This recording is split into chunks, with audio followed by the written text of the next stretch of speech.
siendo que hablan dos idiomas, ¿no? Dos idiomas diferentes, que el turco y el árabe son dos idiomas diferentes. Inclusive pero culturalmente ese son para mí, distintos. discúlpeme, pero para mí ese fue... yo se lo critiqué también cuando lo hablé con mis padres desde chica. Que para mí eso fue un error de los libaneses, porque era una falta de identidad. Y lo digo porque mis padres son libaneses y yo nunca les perdoné que ellos no hicieran valer que son libaneses, ni turcos ni sirios, ellos son libaneses, entonces había un problema de identidad. Claro. Desde un principio. Y no lo podían defender mucho porque la edad promedio... Yo soy un argentinazo, come asado, toma mate, hincha de boca, hijo de un porteño y de una tucumana, nieto de una genovesa y un sirio. Yo me imaginé que Tucumán iba a estar por ahí cerca, porque hay mucho Tucumán y Santiago son las Santiago del Estero y mucho, sí, muchísimo en esa zona, mucho. Y tuvimos un presidente de ascedencia, el turco le decía, mire usted. Bueno, que tanto mal nos ha hecho, siempre ¿no? Yo creo que nunca sufrimos tanto como comunidad que bajo la égida Menem, paradójicamente. ¿No los favoreció a ustedes? Y no sé, en que yo no encontré un solo beneficio, no lo encontré. La verdad, desgraciadamente, ahí lo digo públicamente. No, la mezquita únicamente, ¿no? Eso fue para Arabia Saudita. Para Arabia, sí, claro, bueno, pero de todos modos, aún eso fue como vuelto de favor, porque Arabia Saudita, que es un país que no tiene la extensión geográfica de la Argentina y mayoritariamente es desierto, en las zonas más, en las zonas más caras de Riad le otorgó un predio que vale como 10 veces más de lo que... Para la embajada argentina. Claro, para la embajada argentina en Saudita. Dijo Riad, no Riale. Vamos a la pausa, señores, y volvemos enseguida. Ya estamos de vuelta, ¿eh? Ya volvemos.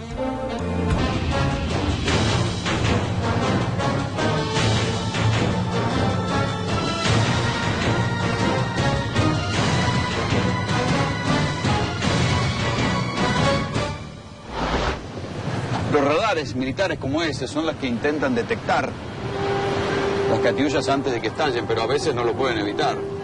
No pueden interceptarlas y pasan esto. Esos son los daños en una casa.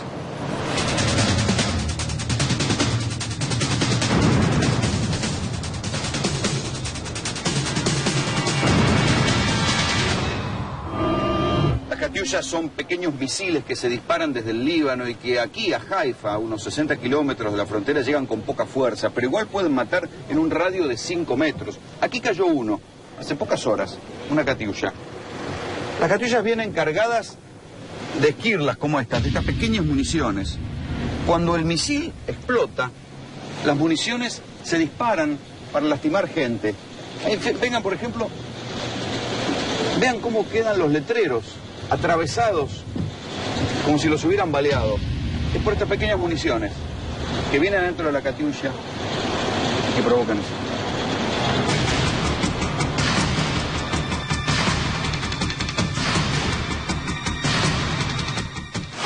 Perdimos miles de soldados en el Líbano. Decimos, ¿cómo podemos abandonar el Líbano si sabemos que todavía es un problema? Y nosotros nos fuimos porque los acuerdos entre el Líbano y los estados de Israel datan de la década del 50. ¿Las tropas entran al Líbano cerca de acá? Sí, claro, justo en esa línea. Las tropas entran en el Líbano y a partir de... Horrible. Qué espanto, Dios mío, qué horror, qué miedo haber estado ahí. Eso es del lado israelí.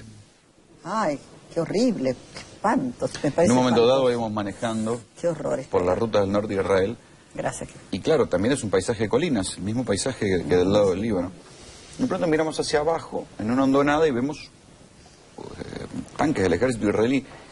Y de pronto escuchamos que empezaron a funcionar los tanques y tiraban en la misma línea de donde estábamos pasando nosotros. Claro, más alto.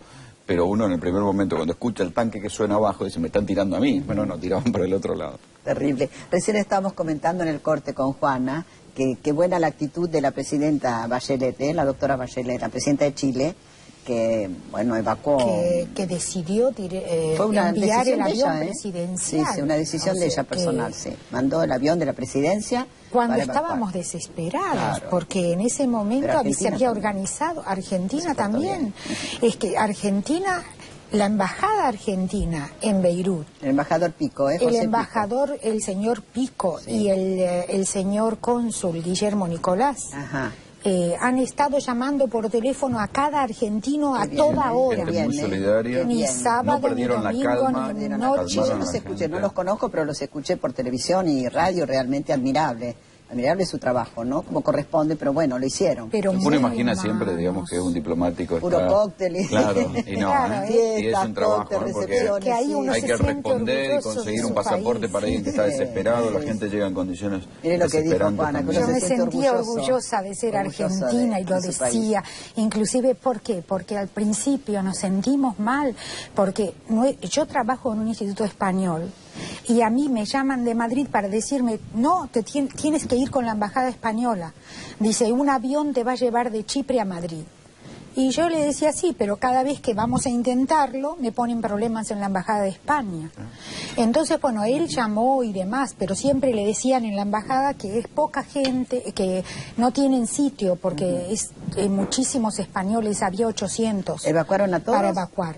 Algunos decidieron quedarse. Ajá. Y entonces, claro, las evacuaciones eran de a 180 aproximadamente, necesitaban varias.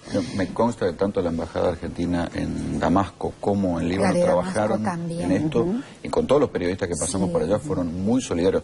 Los colegas franceses, por ejemplo, me envidiaban la solidaridad de la embajada argentina con nosotros, los periodistas que estamos ahí. Es verdad. No actuaban igual los franceses, la embajada francesa. No, con los periodistas, pero no, que se maten. ¿no? ¿Tuvo dificultades para trabajar, Rolando, ahí?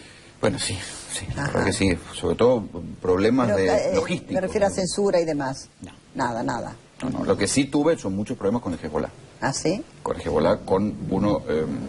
viene la paranoia de lo que se puede mostrar y lo que no se puede mostrar. Yo he visto algunos poniendo la mano en la cámara, para pero no también dejar... fue parte de nuestra confianza. Pensamos que estábamos en un lugar que no era ese. ¿Les molestaba? ¿No querían que saliera...? No quieren que se filme lo demolido, lo bombardeado. No sé por qué, digamos, pero no querían que se filmara. Entonces, porque decían que si no el ejército israelí iba a corregir la puntería sobre lo que ya había demolido. Bueno, a lo mejor era esto se puede ver por satélite, es una tontería. Claro, sí. Pero la primera vez que me bajo a filmar en una calle, ni bien había llegado a Beirut.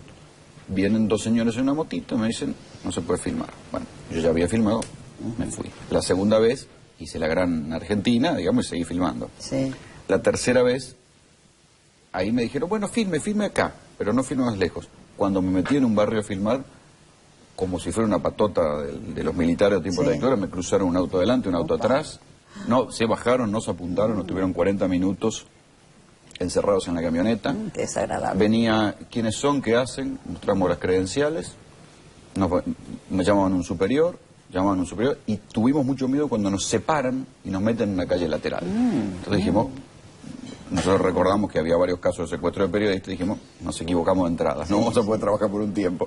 Pero después nos dijeron, no, tienen que hablar con el vocero de Hezbollah, y Hezbollah organiza tours de periodistas a las zonas bombardeadas. Y determina qué se puede 1 o 2 veces por semana, quién se puede filmar y quién habla. Yo tuve, digamos, claro, no pueden controlar todo, entonces yo me metí, por ejemplo, en una escuela donde aceptaron hablar conmigo. Pero en esto también tenía que ver el hecho de que nosotros, en definitiva, es un país neutral en el conflicto. Desde luego, claro. No teníamos, no éramos de una cadena europea ni de una cadena estadounidense, entonces había un poco más de tolerancia con nosotros, pero filmar no. Es más, la masacre de Cana, digamos, estos chicos muertos, eso fue terrible, bajo los escombros, se pudo filmar porque los periodistas llegan antes que los milicianos de Hezbollah al lugar. O sea, porque los periodistas estaban en Tiro, que es la ciudad más próxima, y en cuestión de 15 minutos estaban todos los móviles de todos los canales de televisión ahí. Entonces, claro, uno veía la masacre y el lugar destruido, el ingreso a Cana era tremendo porque se escuchaba la artillería, los aviones sobrevolando, y en el detrás de escena éramos 300 periodistas. Bueno, ¿y cómo continúa esto? ¿Cómo se reconstruye el Líbano, por ejemplo? Beirut. Como ya se reconstruyó, ¿no? No, lo que no se va a poder reconstruir jamás son las vidas que se perdieron y la mente de los niños. O sea, yo pienso que hoy se podrá reconstruir con dinero todos los edificios, las carreteras, los puentes. ¿Qué resentimiento le queda a una nena como la que yo conocí en el hospital Rafi Karim, con el ojo vaciado y sin los dos padres? Qué horror. Sin los padres. Qué espanto. Bueno, esos justamente esos son los hijos de la guerra, de este monstruo que nos come. Llámese quien se llame. ¿Cómo se sale de ahí, no? ¿Cómo se sale? Bueno, de ahí se sale, lleva tiempo, pero de ahí se sale con la palabra de Dios, con el trabajo, con la dignidad, con la justicia. De la Segunda Guerra Mundial también era la pregunta cómo salimos de esto, pero con el respeto. Por algo somos prójimos y Dios nos ordenó amarnos. Yo puedo hablar desde lo religioso, como dije, lo trae una reunión con el rabino y exigir justicia, como dicen nuestras escrituras, pero aún desde el laicismo podemos exigir la libertad, la igualdad, y la fraternidad es una consecuencia lógica e hija de esas dos primeras premisas. Esa es la Revolución Francesa. Por eso, pero hasta tanto no se den las cuestiones de justicia y dignidad para todos, esto lamentablemente va a seguir.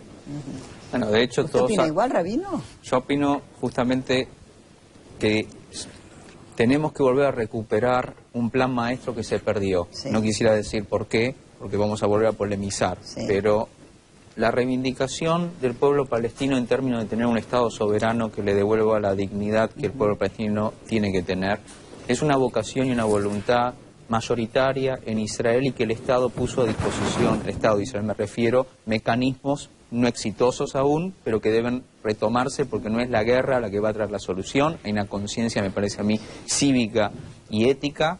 No hablo de la guerra, hablo de la ciudadanía en términos de que se logre la paz dándole al pueblo palestino el espacio nacional que le corresponde. Son las resoluciones de Naciones Unidas las que se tienen que cumplir para todos por igual. Justamente eso, la solución es mucho más sencilla que el problema es complejísimo.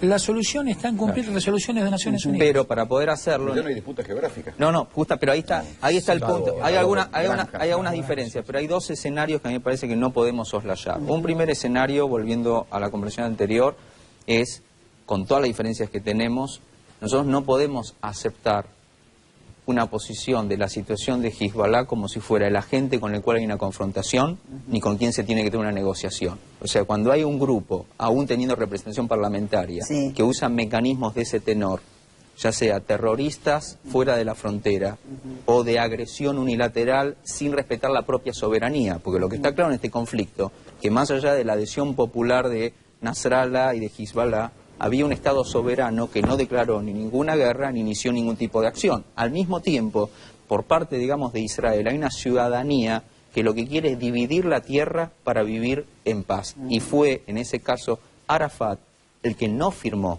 la última parte con Ehud Barak para dividir la tierra y hasta cantonizar Jerusalén, que era el plan. Porque él, aprendiendo de la lección de Rabin, no quiso morir como un mártir de la paz, sino volvió a iniciar una segunda intifada que alargó los tiempos, generó más diferencias, más sangre, más violencia y más muerte, que creo que en ese punto todos coincidimos que lo lamentamos. Pero cuando nosotros estamos juntos en el proyecto de paz de aquí en adelante, pero no estamos juntos en cómo explicamos las responsabilidades. Quería hacer una pregunta, ¿me perdona? Sí. ¿Usted piensa que el cese del fuego debilita políticamente al gobierno del premier de Olmert, ¿no? Sí, Olmert.